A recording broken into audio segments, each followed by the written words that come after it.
天堂街根本就不是。不用解释，我不想在这种没有价值的东西上浪费时间。这个天堂街19号没有抄袭，没有借鉴，没有蹭热点。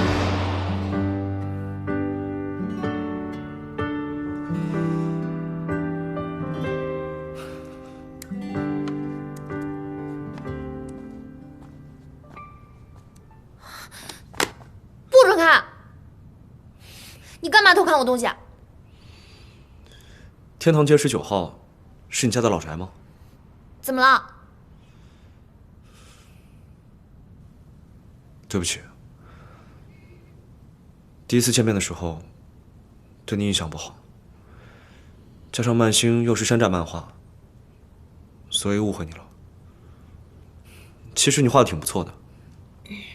你现在是在跟我道歉吗？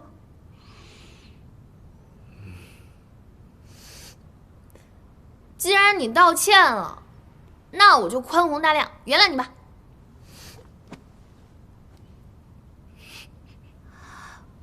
不过，说实话，我对你的第一印象也挺差的。当时我就觉得你是那种自大无知的变态狂。我怎么无知了？你把我的作品贬得一文不值。你觉得那吸血鬼勇士画的很好？你还把我的画稿踩脏了。我赔钱了。所以我没掐死你。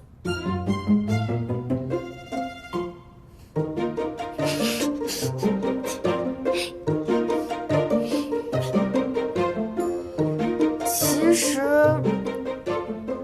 我现在发现你人还不错，虽然脾气差点，不过像你这种用心做作品的人，我很佩服。